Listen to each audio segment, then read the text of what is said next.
Welcome to The Explainer. Today, we're diving into an ancient source text that honestly reads like a high-stakes action thriller. We're talking about a historical account that has literally everything: sweeping geopolitical warfare, catastrophic battlefield blunders, a daring special forces-style rescue mission, and at the very end, a super tense diplomatic standoff. Let's just jump right in. You know, it's a fascinating question, isn't it? We're going to unpack this major regional crisis from the ancient world and see exactly how it shifts from a massive, chaotic war involving 9 different kings into a total masterclass in tactical military strategy and profound personal integrity. What you should take away from this explainer isn't just ancient history, but some really timeless principles on how to navigate complex alliances and, most importantly, maintain your independence. So, here's our roadmap for today. We'll cover the War of 9 Kings, the battle in the tar pits, Abram's daring rescue mission, Melchizedek and the king, and finally wrap it up with the Oath of Honor. All right, Part 1, the War of 9 Kings. Let's set the stage for an ancient world in conflict. Think about the exact timeline the text gives us here. It sets up the tension perfectly. We see a long, 12-year period where 5 local kings are totally subjugated under a powerful ruler named Chedorlaomer. But then, in the 13th year, the tension finally snaps, and they stage an active rebellion. And the response? Oh, it's swift. In the 14th year, Chedorlaomer and his allies launch a brutal, sweeping, retaliatory invasion. They systematically conquer multiple surrounding peoples, the Rephaim, the Zuzim, the Emim, and the Horites, before finally turning their sights on the rebels themselves. Now, to keep us from getting cognitive overload from all these ancient names and locations, the text clearly divides the players into 2 very distinct alliances. On one side, you have the 4 kings of the East, that's the massive coalition led by Chedorlaomer, and on the other, the 5 rebel kings, which includes the kings of Sodom and Gomorrah. So it's basically your classic superpower alliance systematically marching down to crush a localized 5-king rebellion. Which brings us to Part 2, Battle in the Tar Pits and the devastating collateral damage. So the stage is set for this massive collision, but the terrain itself quickly turns into a disastrous factor. The rebel kings actually chose to draw up their armies in the Valley of Siddim, which the text notes is where the Dead Sea is today. But here's the crazy detail. The valley was absolutely full of treacherous tar pits. Talk about a geographical feature spectacularly backfiring on the defenders. The whole rebellion pretty much collapses instantly. When the battle turns, the kings of Sodom and Gomorrah try to flee, and they literally fall into their own valley's tar pits. I mean, what a disaster. The other 3 rebel kings managed to escape to the mountains. So, with the rebel leadership completely routed or trapped, the 4 victorious kings just sweep through the cities of Sodom and Gomorrah, looting all the food and all the wealth. And here is the inciting incident for the rest of our story. Abram's nephew, Lot, who is living in Sodom, gets captured along with all of his possessions. Moving into Part 3, Abram's daring rescue mission.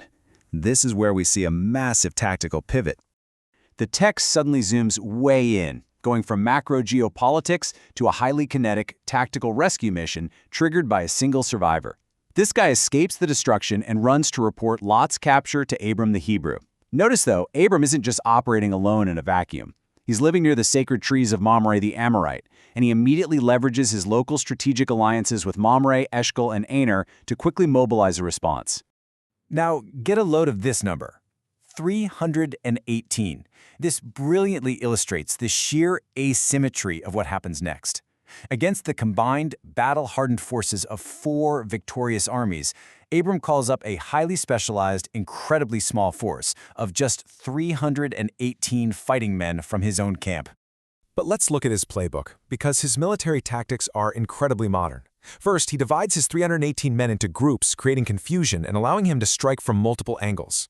Second, he executes a shocking nighttime raid. That is a massive tactical advantage against an enemy that was likely celebrating their big victory. Third, he completely defeats them, relentlessly pursuing the retreating army all the way past Damascus to a place called Hoba.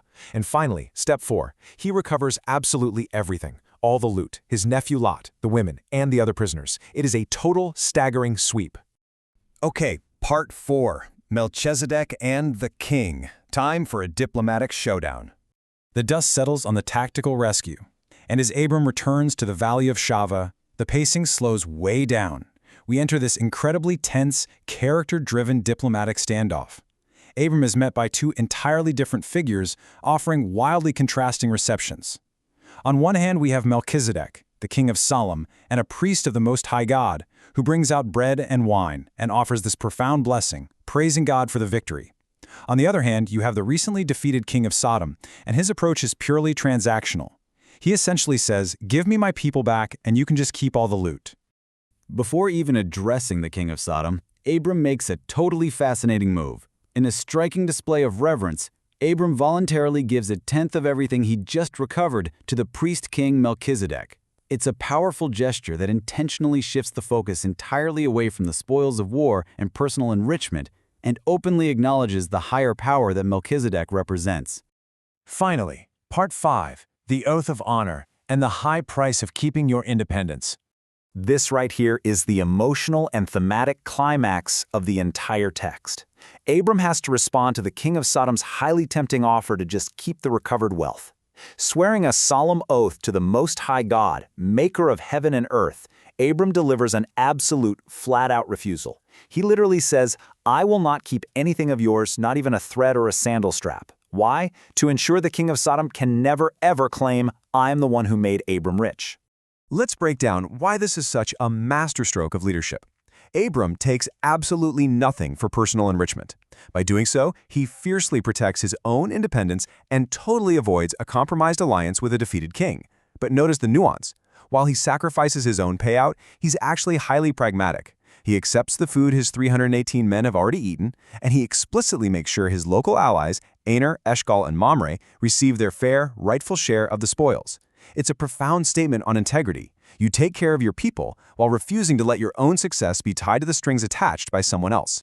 As this ancient text brilliantly illustrates, sometimes the ultimate strategic victory isn't what you conquer on the battlefield, it's what you have the discipline to walk away from at the negotiating table. Think about that the next time you're offered a deal that seems just a little too good to be true. It really makes you wonder, in a world that is so incredibly driven by wealth and power, what is the true price of keeping your independence? Thanks for joining us on this explainer, and we'll see you next time.